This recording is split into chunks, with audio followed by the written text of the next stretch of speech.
Lucky నీ సామాన్ చదువుకున్నావా? Wow, lucky కూడా ఒక బొమ్మరిల్లు దొరికింది ఇక్కడ. లక్కీ అది తీసేయి, టవల్ తీసేయి, టవల్ కలిసేది, టవల్ కలిసేది తీసేయి.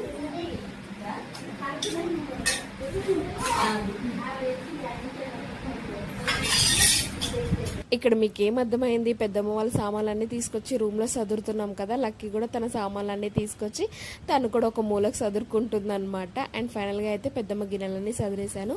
ఆ కొన్నే తెచ్చుకుంది, మరి ఇద్దరికి ఎన్ని కావాలండి సరిపోతాయని కొన్నే తెచ్చుకుంది అనమాట. ఇంతలో అయితే పాలు పొంగుతున్నాయి, చూసేయండి.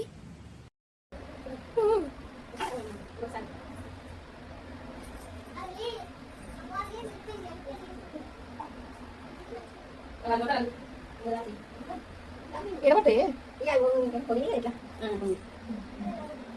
ఇక సేమియా వేసి ఇంకా పాలైతే పొంగిన తర్వాత నేనైతే సేమియా పాయసం చేస్తున్నాను. ఇంకా సేమియా ప్యాకెట్ వేసేసి ఇంకా తగినంత షుగర్, ఇంకా యాలకుల పౌడర్ వేసాను. నా దగ్గర డ్రై ఫ్రూట్స్ లేవు, మీ దగ్గర ఉంటే వేసేసుకోండి.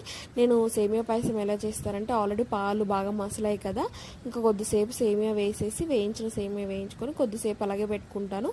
ఇంకా ఎక్కువసేపు అయితే ఉడికించను, ఎందుకంటే ఆల్రెడీ పాలు మరిగాయి కదా, వాటికే ఇంకా సేమియా అయితే మెత్తగా అయిపోతుంది. ఎక్కువసేపు ఉంచితే ఏమవుతుందంటే సేమియా అయితే గట్టిగా అయిపోతుంది అనమాట.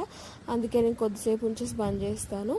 అండ్ ఇక్కడైతే ఇంకా తమ్ముడు వాళ్ళైతే ఫోటో ఫ్రేమ్ తీసుకొస్తే దేవుడిది, ఇంకా దానికైతే బొట్లు పెట్టి ఇంకా దీపం అయితే ముట్టిస్తున్నాను, చూసేయండి.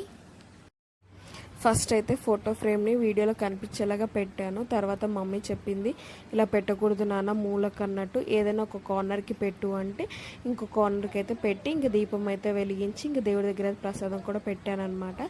సేమియా పాయసం, ఇంకా తమ్ముడు వాళ్ళైతే కొన్ని బనానాస్ ఇచ్చారు, అవి కూడా పెట్టేశాను. ఇంకా నెక్స్ట్ అయితే కొబ్బరికాయ కొట్టి ఇంకా అందరికీ తీర్థం కూడా ఇచ్చాను. ఇంకా వీడియోస్ చూడాలంటే మన ఛానల్ని సబ్స్క్రైబ్ చేయండి, లైక్ చేయండి, షేర్ చేయండి. ఇంకా మంచి వీడియోతో మళ్ళీ కలుద్దాం. అంతవరకు bye bye, see you next video.